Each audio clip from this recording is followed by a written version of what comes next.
Hi കൂട്ടുകാരെ, എല്ലാവർക്കും നമസ്കാരം. ഇന്ന് നമുക്ക് വളരെ ടേസ്റ്റി ആയിട്ടുള്ള കാറ്ററിംഗ് സ്പെഷ്യൽ കല്യാണ മീൻകറിയാണ് നമ്മുടെ ഇന്നത്തെ വീഡിയോ. ഈ ഒരു മീൻകറിയെ കല്യാണത്തലേന്നും മറ്റുള്ള ആവശ്യങ്ങളിലും ഓർഡർ അനുസരിച്ച് തയ്യാറാക്കി കൊടുക്കുന്ന ഒന്നാണ്.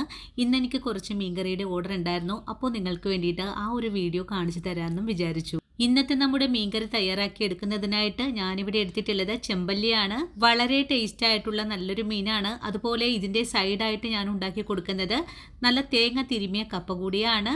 ഈ രണ്ട് കോമ്പിനേഷനും മലയാളികൾക്ക് ഒരിക്കലും മറക്കാൻ പറ്റാത്ത അത്രയും രുചിയാണ്. നിങ്ങൾ ഇതുവരെയും കപ്പയെ ഇതുപോലെ ഒന്ന് തയ്യാറാക്കി നോക്കിയിട്ടില്ലെങ്കിൽ തീർച്ചയായിട്ടും നമ്മുടെ വീഡിയോ കണ്ടതിന് ശേഷം തയ്യാറാക്കി നോക്കണേ. അത്രയും ടേസ്റ്റിയാണ്. അതുപോലെ ഏവർക്കും ഇഷ്ടപ്പെടുന്ന സ്വാദാണ്. കടുക് പൊട്ടിച്ച് ഉള്ളിയും വറ്റൽമുളകും കറിവേപ്പിലയൊക്കെ ചേർത്ത് തേങ്ങ തിരുമിയ കപ്പയിലേക്ക് ചേർത്ത് കഴിക്കാനായിട്ട് അപാര സ്വാദാണ്. ഒരിക്കലെങ്കിലും നിങ്ങളിതുപോലെ ഒന്ന് ട്രൈ ചെയ്ത് നോക്കണം. അപ്പോൾ എങ്ങനെയാണ് വളരെ ടേസ്റ്റി ആയിട്ടുള്ള കല്യാണ മീൻകറി തയ്യാറാക്കി എടുക്കുന്നതെന്ന് നമുക്കൊന്ന് നോക്കാം. കല്യാണ മീൻകറി തയ്യാറാക്കി എടുക്കാനും വേണ്ടിയിട്ട് ഞാനിവിടെ 2 കിലോ അളവിൽ ചെമ്പല്ലി മീനാണ് എടുത്തിട്ടുള്ളത്. ഇതുപോലുള്ള കറിയൊക്കെ തയ്യാറാക്കുമ്പോൾ നല്ല ഫ്രഷ് ആയിട്ടുള്ള മീൻ വേണം എടുക്കാനായിട്ടും. നമുക്കിന്ന് കിട്ടിയിട്ടുള്ള മീൻ നല്ല വലിപ്പമുള്ളതും അതുപോലെ നല്ല ഫ്രഷുമാണ്. ഒരു തരി പോലും ഉടയാത്ത നല്ല ഫ്രഷ് മീനാണെങ്കിൽ ഇതിൻ്റെ ചെകിള ഇതുപോലെ നല്ല റെഡ് കളറായിട്ടിരിക്കും. ചെകിള കറുത്താണ് ഇരിക്കുന്നതെങ്കിൽ ഇതിന് ഉടവ് സംഭവിച്ചിട്ടുണ്ട്. അതുപോലെ ഇതിൻ്റെ കണ്ണുകൾ നല്ല ബ്രൈറ്റായിട്ടാണ് ഇരിക്കുന്നത്. നമുക്കിന്ന് കിട്ടിയിട്ടുള്ള മീനിൻ്റെ കണ്ണുകൾ നല്ല പോലെ തെളിഞ്ഞിരിക്കുവാണ്. അപ്പോൾ നല്ല ഫ്രഷ് ആയിട്ടുള്ള മീനാണ് എന്ന് തന്നെ മനസ്സിലാക്കാം. മീനെ കട്ട് ചെയ്ത് മാറ്റിക്കഴിഞ്ഞാൽ പിന്നെ കറി തയ്യാറാക്കാൻ തുടങ്ങാം. ഇതിനായിട്ടൊരു മൺചട്ടി അടുപ്പിലേക്ക് വെച്ചിട്ടുണ്ട്. ഈ ഒരു ചട്ടിയിലേക്ക് 1 ലിറ്റർ വെള്ളമാണ് ഒഴിച്ചു കൊടുക്കുന്നത്. ചട്ടിയിലേക്ക് വെള്ളം ഒഴിച്ചിട്ടുള്ളത് നമുക്കിതിലേക്ക് ചേർക്കാനുള്ള കുടംപുളിയും ഉപ്പും ഒക്കെ ഒന്ന് തിളപ്പിച്ചെടുക്കാനും വേണ്ടിയിട്ടാണ്. ഇനി ഈ വെള്ളത്തിലേക്ക് ആദ്യമേ ചേർക്കുന്നത് കല്ലുപ്പാണ്. നമ്മുടെ കറികൾക്ക് ഞാനിതുപോലെ ഉപ്പിനെ തിളപ്പിച്ചാണ് ചേർക്കുന്നത്. ഇതിനു മുമ്പ് ഞാനൊരു വീഡിയോ ഇട്ടപ്പോൾ ഒരുപാട് പേര് കറിക്ക് ഉപ്പിട്ടില്ല എന്ന് പറഞ്ഞിരുന്നു കേട്ടോ. അവരെ കാണിക്കാനും വേണ്ടിയിട്ടാണ് ഞാൻ ഈ വീഡിയോയിൽ ആദ്യം തന്നെ ഉപ്പ് നിങ്ങളുടെ മുന്നിൽ ചേർത്ത് കാണിച്ചിട്ടുള്ളത്. ഇനി ഇതിലേക്ക് കുറച്ച് കറിവേപ്പില ചേർക്കണം. കറിവേപ്പിലയും ചേർത്ത് കഴിഞ്ഞാൽ പിന്നെ നമുക്കിതിലേക്ക് 1 സ്പൂൺ അളവിൽ വെളിച്ചെണ്ണ കൂടെ ചേർക്കാം. വെളിച്ചെണ്ണ കൂടി ചേർത്ത് കഴിഞ്ഞാൽ പിന്നെ കറിക്ക് ആവശ്യമായ കുടംപുളി ചേർക്കണം. ഈ സമയത്ത് 150 ഗ്രാം അളവിൽ വെളുത്തുള്ളിയും അതുപോലെ 50 ഗ്രാം അളവിൽ ഇഞ്ചിയും വൃത്തിയാക്കി വെച്ചിട്ടുണ്ട്. കാറ്ററിംഗുകാർ ഇതുപോലെ കൈപ്പിടി അളവാണ് എടുക്കുന്നത്. അതുകൊണ്ട് ഞാനിവിടെ 1.5 കൈപ്പിടി അളവാണ് എടുത്തിട്ടുള്ളത്. ഇനി നമുക്ക് ഈ ഇഞ്ചിയും വെളുത്തുള്ളിയും ഒന്ന് കല്ലിൽ വെച്ച് ചതച്ച് വയ്ക്കണം. ആ ഒരു സമയം കൊണ്ട് നമുക്കിതിന് വേണ്ടിയിട്ടുള്ള മസാലകൾ കൂടെ റെഡിയാക്കാം. ഇതിനായിട്ടൊരു ബൗൾ എടുത്ത് വെച്ചിട്ട് 30 ഗ്രാം അളവുള്ള കയ്ലിൽ 2 കയ്ല് എരിവെള്ള മുളക് പൊടിയാണ് ആദ്യം ഇട്ട് കൊടുക്കുന്നത്. ഇനി ഇതിന്റെ കൂടെ തന്നെ 2.5 കയ്ല് അളവിൽ കാശ്മീരി മുളക് പൊടിയും എടുത്തിട്ടുണ്ട്. ഒരു 75 ഗ്രാം അളവാണ്. കാശ്മീരി മുളക് പൊടിയുടെ യഥാർത്ഥ കളർ ഇതാണ് കേട്ടോ. ഞാൻ എൻ്റെ വീട്ടിൽ ഒരു തരി പോലും പാക്കറ്റ് പൊടികളൊന്നും ഉപയോഗിക്കാറില്ല. ഇനിയിപ്പോൾ മുളക് പൊടി എടുത്തു കഴിഞ്ഞാൽ പിന്നെ നമുക്കിതിലേക്ക് 1 ടേബിൾ സ്പൂൺ അളവിൽ മല്ലിപ്പൊടി കൂടെ എടുക്കണം. മല്ലിപ്പൊടിയും ബൗളിലേക്ക് ഇട്ട് കൊടുക്കുവാണ്. അതിനുശേഷം നമുക്കിതിലേക്ക് 1 ടീസ്പൂൺ അളവിൽ വറുത്ത് പൊടിച്ച ഉലുവയും കൂടി ചേർക്കുന്നുണ്ട്. ഇത്രയും മസാലപ്പൊടികൾ എടുത്തു കഴിഞ്ഞാൽ പിന്നെ നമ്മൾ പുളിവെള്ളം തിളപ്പിക്കാൻ വെച്ചിട്ടുണ്ടായിരുന്നു. നല്ലതുപോലെ വെട്ടി തിളച്ചുകൊണ്ടിരിക്കുന്ന വെള്ളത്തിനെ കോരി നമുക്ക് ഈ മസാലയിലേക്കാണ് ഒഴിച്ചു കൊടുക്കേണ്ടത്. പൊടികളൊക്കെ നല്ലവണ്ണം കുതിർന്ന് വരുന്നത് വരെയുമാണ് വെള്ളം ഒഴിച്ചു കൊടുക്കേണ്ടത്. പൊടികളെ തിളച്ച വെള്ളം ഉപയോഗിച്ച് കുഴച്ചെടുക്കുമ്പോൾ പൊടികളൊക്കെ നല്ലതുപോലെ വെന്ത് വരാൻ സാധ്യതയുണ്ട്. ഇങ്ങനെ ചെയ്യുമ്പോൾ നമ്മുടെ കറിക്കൊക്കെ മുളകിന്റെ കുത്തലൊന്നും ഉണ്ടാവാറില്ല. നമുക്ക് ഈ വെള്ളത്തിനെ ഒന്ന് മാറ്റി വയ്ക്കാം. നമ്മുടെ മസാലകളെല്ലാം ഇവിടെ നന്നായിട്ട് കുഴച്ചെടുത്തിട്ടുണ്ട്. ഈ സമയത്ത് മീനെ കട്ട് ചെയ്ത് നല്ല വൃത്തിയാക്കി കഴുകിയൊക്കെ എടുത്ത് വെച്ചിരിക്കുവാണ്. അത്യാവശ്യം വലിയ പീസുകളായിട്ട് തന്നെയാണ് കട്ട് ചെയ്തെടുത്തിട്ടുള്ളത്. ഇനി നമുക്ക് ഈ മീനെ ഒന്ന് മാറ്റി വെച്ചതിന് ശേഷം കറിയെ തയ്യാറാക്കാൻ തുടങ്ങാം. ഇതിനായിട്ട് ഒരു പാനാണ് അടുപ്പിലേക്ക് വെച്ചിട്ടുള്ളത്. പാനിപ്പോൾ ചൂടായി വന്നപ്പോൾ ഒരു 100 ഗ്രാം അളവിൽ വെളിച്ചെണ്ണയാണ് ഒഴിച്ചു കൊടുത്തിട്ടുള്ളത്. ഇനി വെളിച്ചെണ്ണയും നല്ലതുപോലെ ചൂടായി വരുമ്പോൾ 1 ടീസ്പൂൺ അളവിൽ കടുക് ചേർത്തിട്ടുണ്ട്. കടുകൊന്ന് പൊട്ടിയാൽ ഉടൻ തന്നെ നമുക്കിതിലേക്ക് ഒരു 1/4 ടീസ്പൂൺ അളവിൽ ഉലുവ കൂടെ ചേർക്കുന്നുണ്ട്. കടുകും ഉലുവയും ഒന്ന് പൊട്ടിക്കഴിഞ്ഞാൽ പിന്നെ നമുക്കിതിലേക്ക് കുറച്ച് കറിവേപ്പിലയും വറ്റൽമുളകും ചേർക്കണം. ഇനിയിപ്പോൾ കറിവേപ്പിലയും വറ്റൽമുളകും ചേർത്ത് കഴിഞ്ഞിട്ടുണ്ട്. ഇനി ഇതിലേക്ക് നമ്മൾ നേരത്തെ കാണിച്ച വെളുത്തുള്ളിയും ഇഞ്ചിയും ചതച്ചതാണ് ചേർത്ത് കൊടുക്കുന്നത്. ഇതുകൂടി ചേർത്ത് നല്ലതുപോലെ നമുക്കൊന്ന് വഴറ്റിയെടുക്കണം. മസാലകളെ ഇതുപോലെ പാനിൽ വെച്ച് തയ്യാറാക്കുന്നത് ഒരു തരി പോലും കരിയാതെയും അടിയിൽ പിടിക്കാതെയും കിട്ടാനും വേണ്ടിയിട്ടാണ്. ഇപ്പോൾ നമ്മുടെ വെളുത്തുള്ളിയും ഇഞ്ചിയും ഒക്കെ നല്ലതുപോലെ വാടി വന്നിട്ടുണ്ട്. ഇനി ഇതിലേക്ക് ഒരു 1/4 ടീസ്പൂൺ അളവിൽ മഞ്ഞൾപ്പൊടി ചേർക്കാം. മഞ്ഞൾപ്പൊടിയും കൂടി ചേർത്ത് ഒന്നുകൂടെ ഇതിനെ മുരിയിച്ചെടുക്കണം. 1 മിനിറ്റ് നേരം മഞ്ഞൾപ്പൊടിയും ചേർത്ത് വഴറ്റി കഴിഞ്ഞാൽ പിന്നെ നമ്മൾ നേരത്തെ നനച്ചു വെച്ചിട്ടുള്ള മസാലകളെയാണ് ചേർക്കേണ്ടത്. ഈ ഒരു സമയത്തെല്ലാം നമ്മുടെ ഫ്ലെയിം സിമ്മിൽ തന്നെ വെച്ച് വേണം ചെയ്യാനായിട്ടും. മസാലകളെ ചേർത്ത് കഴിഞ്ഞാൽ പിന്നെ ഇതിനെ നമുക്ക് നല്ലതുപോലെ ഒന്ന് മുരിയിച്ചെടുക്കണം. മസാലകളുടെ കട്ടകളെല്ലാം നല്ലതുപോലെ ഉടച്ചതിന് ശേഷം നമുക്ക് ഫ്ലെയിം അങ്ങ് കൂട്ടി വയ്ക്കാവുന്നതാണ്. നമ്മളിവിടെ മസാലകൾ നനച്ചെടുത്ത പാത്രത്തിലേക്ക് 1/2 ഗ്ലാസ് വെള്ളം കൂടെ ഒഴിച്ചിട്ട് ഈ ഒരു മസാലയിലേക്ക് ചേർത്തിട്ടുണ്ടായിരുന്നു. അതുകൂടി ചേർത്തിട്ടാണ് നമുക്ക് ഈ അരപ്പിനെ ഒന്ന് മുരിയിച്ചെടുക്കേണ്ടത്. വെള്ളമൊക്കെ ഒഴിച്ചു കൊടുക്കുമ്പോൾ ചൂടുവെള്ളം തന്നെയായിരിക്കണം ഒഴിച്ചു കൊടുക്കേണ്ടത്. അരപ്പിനെ 5 മിനിറ്റ് നേരം വഴറ്റി കഴിഞ്ഞപ്പോൾ ഇതേ ഒരു രീതിയിലേക്ക് മാറിയിട്ടുണ്ട്. ഈ ഒരു പാകമല്ല നമുക്ക് വേണ്ടത്. മസാലകൾ നല്ലപോലെ മുരിഞ്ഞു തുടങ്ങുമ്പോൾ ഈ അരപ്പൊക്കെ ഒന്ന് ഉരുണ്ട് വരാൻ സാധ്യതയുണ്ട്. അതുപോലെ തന്നെ നമ്മൾ ചേർത്തിട്ടുള്ള വെള്ളമെല്ലാം വറ്റി ഈ ഒരു മസാലയുടെ കളറൊക്കെ ഒന്ന് ചേഞ്ചായും തുടങ്ങുന്നതാണ്. അതുവരെ നമുക്ക് കൈയെടുക്കാതെ തന്നെ വേണം ഇതിനെ ഒന്ന് വഴറ്റിയെടുക്കാനായിട്ടും. ഒരു 7 മിനിറ്റ് കൊണ്ടാണ് നമ്മുടെ മസാലകളൊക്കെ ഇതേ ഒരു രീതിയിലേക്ക് ആയി കിട്ടിയിട്ടുള്ളത്. ഇനി നമുക്കിതിലേക്ക് നമ്മൾ നേരത്തെ തിളപ്പിച്ച് വെച്ചിട്ടുള്ള പുളിവെള്ളമാണ് ചേർത്ത് കൊടുക്കേണ്ടത്. പുളിവെള്ളം കൂടി ചേർത്ത് കഴിഞ്ഞാൽ പിന്നെ നമുക്ക് ഈ ഒരു അരപ്പിനെ നല്ലതുപോലെ ഇളക്കി ഒന്ന് യോജിപ്പിച്ച് കൊടുക്കണം. ഇതിലുള്ള കട്ടകളെ കയ്യിൽ വെച്ചിട്ട് നല്ലതുപോലെ ഇളക്കി ഒന്ന് യോജിപ്പിച്ചു കൂടെ കൊടുക്കണം.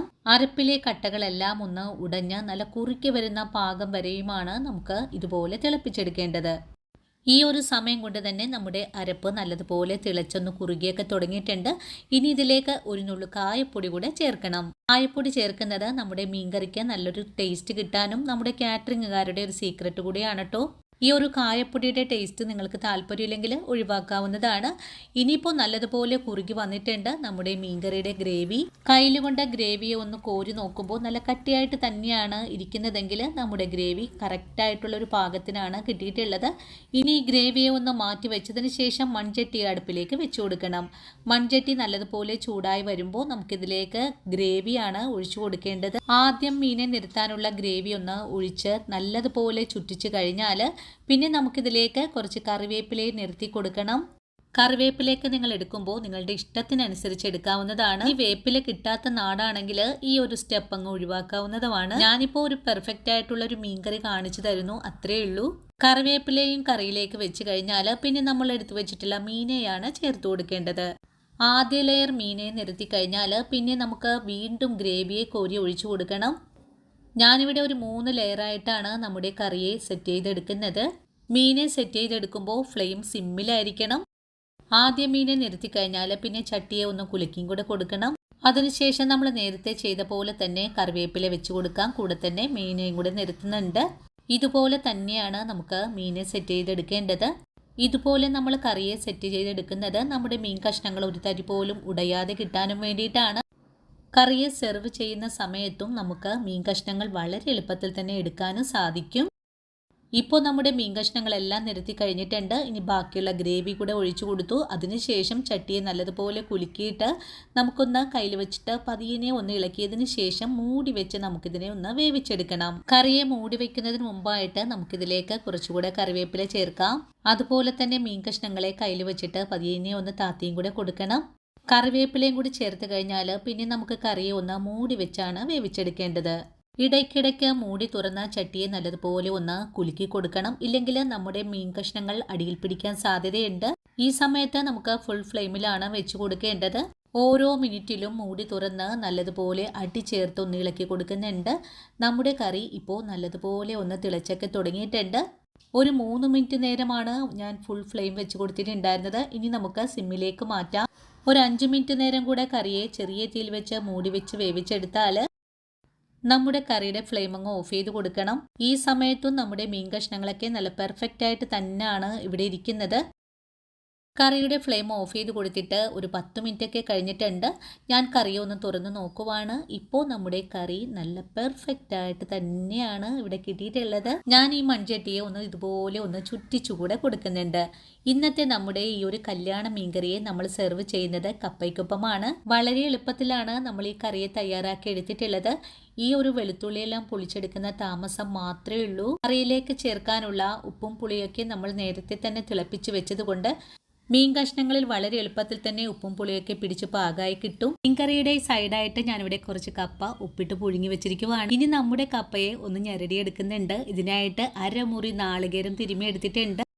തിരുമ്മിയെടുത്തിട്ടുള്ള തേങ്ങയെ കൈകൊണ്ട് നല്ലതുപോലെ ഒന്ന് പിഴിഞ്ഞ് ഇതിലുള്ള പാലെല്ലാം തന്നെയും കപ്പയിലേക്ക് ചേർക്കണം. കപ്പയിലേക്ക് തേങ്ങാപ്പാലെല്ലാം ഒന്ന് ചേർത്ത് കഴിഞ്ഞാൽ കൈകൊണ്ട് തന്നെ നമുക്കിതിനെ ഒന്ന് കുഴച്ചെടുക്കണം. അതിനുശേഷം നമുക്കൊരു കയ്യിൽ ഉപയോഗിച്ച് നല്ലതുപോലെ ഒന്ന് മിക്സ് ചെയ്തെടുക്കണം. കപ്പയെ നല്ലതുപോലെ മിക്സ് ചെയ്ത് കഴിഞ്ഞാൽ പിന്നെ നമുക്കിതിലേക്ക് ഒരു താളിപ്പ് കൂടെ ചേർക്കണം. ഈ ഒരു താളിപ്പ് കൂടി ചേർക്കുമ്പോഴാണ് കേട്ടോ നമ്മുടെ കപ്പയ്ക്ക് നല്ല സ്വാദ് ഉണ്ടാവുന്നത്. അതിനുശേഷം കപ്പയെ ഒരു സെർവിങ് ഡിഷിലേക്ക് മാറ്റി എന്നിട്ട് അതിലേക്ക് കുറച്ച് കടുകും കൊച്ചുള്ളിയും വറ്റൽ മുളകും കറിവേപ്പിലയും കൂടെ താളിച്ച് ചേർത്തിട്ടുണ്ട്. ഇനി നമുക്ക് നമ്മുടെ മീൻകറി കൂടെ തുറന്ന് നോക്കാം. ഇപ്പോൾ നമ്മുടെ കപ്പയും മീൻകറിയൊക്കെ ഇവിടെ റെഡിയാണ്.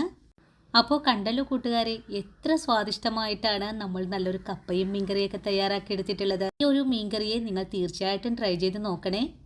വളരെ ടേസ്റ്റി ആയിട്ടുള്ളതും ഇപ്പോൾ 2-3 ദിവസമൊക്കെ നമുക്ക് ചൂടാക്കി കഴിക്കാൻ പറ്റുന്നതുമായ ഈ ഒരു കറി നിങ്ങൾക്ക് എല്ലാവർക്കും ഇഷ്ടപ്പെടുന്നതാണ്.